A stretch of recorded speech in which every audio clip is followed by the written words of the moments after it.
നമസ്കാരം. കലിക ന്യൂസിലേക്ക് സ്വാഗതം. കൊല്ലം കടയ്ക്കൽ അപകടാവസ്ഥയിലുണ്ടായിരുന്ന മരം മുറിക്കുവാനുള്ള ആവേശം തടിമാറ്റാൻ ഇല്ലെന്ന് വ്യാപാരികൾ.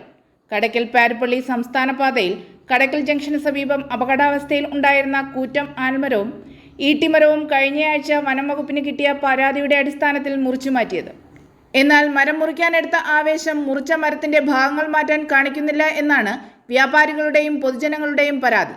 കടയ്ക്കൽ ടൗണില് താലൂക്ക് ആശുപത്രിക്കും അതുപോലെ തന്നെ സ്വകാര്യ ആശുപത്രിക്കും ഇടയിലായിട്ടുള്ള ഒരു സ്ഥലത്ത് നിന്നൊരു ആൽമരമാണ് ഇപ്പം മുറിച്ചു മാറ്റിയത്. അപ്പം യഥാർത്ഥത്തിൽ ഇവിടുത്തെ ഒരു ട്രാഫിക്കിന്റെ പ്രശ്നം പരിഹരിക്കുക, അതുപോലെ വാഹനങ്ങൾക്ക് കൂടുതൽ പാർക്കിംഗ് സൗകര്യം ഏർപ്പെടുത്തുക തുടങ്ങിയ ആവശ്യങ്ങളൊക്കെ ഉന്നയിച്ചിട്ടാണ് വനം വകുപ്പിന് കിട്ടിയ അപേക്ഷയെ തുടർന്ന് അവരതിന് വർഷങ്ങൾക്ക് നീണ്ട പഠനത്തിന് ശേഷം ഇപ്പോൾ അനുമതി കൊടുത്തത്.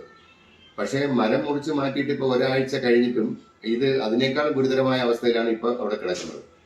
ഏകദേശം ഈ നെലമേൽ മടത്തറ റോഡിന്റെ പ്രധാനപ്പെട്ട ഒരു റോഡ് എന്നുള്ള നിലയിൽ ഏറ്റവും കൂടുതൽ ട്രാഫിക് അനുഭവപ്പെടുന്ന ഒരു പ്രദേശം എന്നുള്ള നിലയിൽ ഇത് ഇങ്ങനെ ദിവസങ്ങളായിട്ട് രാത്രിയിലും പകലും ഈ മരം ഇങ്ങനെ കിടക്കുന്നത്, പ്രത്യേകിച്ച് ഇതൊരു അന്തർ സംസ്ഥാന റൂട്ടായിട്ടാണ് ഇപ്പോഴതിനെ കണക്കാക്കപ്പെടുന്നത് തന്നെ.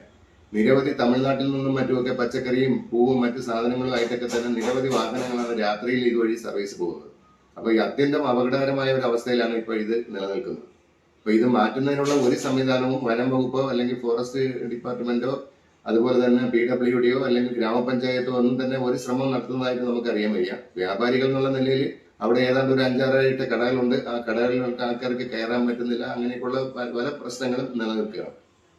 ഇത് കൂടാതെ പഞ്ചായത്ത് അനുമതി കൊടുത്തിട്ടുള്ള ഒരു പിക്കപ്പ് സ്റ്റാൻഡാണ് അവിടെ ഉള്ളത്. അപ്പം അവിടെ ഇപ്പൊ വാഹനങ്ങൾക്ക് പാർക്ക് ചെയ്യാൻ പറ്റാത്ത ഒരു സാഹചര്യം നിലനിൽക്കുകയാണ്. കൂടാതെ നിരവധി കടകളും മറ്റ് സ്ഥാപനങ്ങളും എല്ലാം അവിടെ പ്രവർത്തിക്കുകയാണ്. ഈ കടകളിലേക്ക് കയറാനോ സാധനങ്ങൾ വാങ്ങാനോ ഒന്നും കഴിയാത്തൊരവസ്ഥയാണ്. ഇതിപ്പോ ആരാണ് ഇതിന്റെ ഉത്തരവാദി എന്ന് പറഞ്ഞാൽ ആരും ഉത്തരവാദിത്തം ഏറ്റെടുക്കാത്ത ഒരു അവസ്ഥയിലാണ് പോയിക്കൊണ്ടിരിക്കുന്നത്. ഇനിയിപ്പോ ആഴ്ചകൾ കഴിയുമ്പോഴത്തേക്കും ഈ ഓണത്തിന്റെ തിരക്കും കാര്യങ്ങളും എല്ലാം വന്നു കഴിഞ്ഞാൽ എന്താവും അവസ്ഥ എന്നുള്ളത് ഒട്ടും എന്താണെന്നുള്ളതിനെ കുറിച്ചൊരു വലിയ ആശങ്കയാണ് ഇപ്പൊ നിലനിൽക്കുന്നത്. റോഡിന്റെ പകുതിയോളം ഭാഗത്ത് വൻമരത്തിന്റെ ഭാഗങ്ങൾ മുറിച്ചിട്ടിരിക്കുന്നതിനാൽ ബുദ്ധിമുട്ടോടെയാണ് ഭാരമേറിയ വാഹനങ്ങളും ബസ്സുകളും പോകുന്നത്. മരത്തിന് സമീപമുണ്ടായിരുന്ന വ്യാപാര സ്ഥാപനങ്ങളിൽ ആരും കയറുന്നില്ല എന്ന് വ്യാപാരികളും പറയുന്നു. താലൂക്ക് ഹോസ്പിറ്റലിൽ നിന്നും മെഡിക്കൽ കോളേജിലേക്ക് റെഫർ ചെയ്യുന്ന രോഗികളെയും കൊണ്ടുപോകുന്ന ആംബുലൻസ് അടക്കം ഇത് കാരണം ഗതാഗത കുരുക്കിൽപ്പെടുന്നു.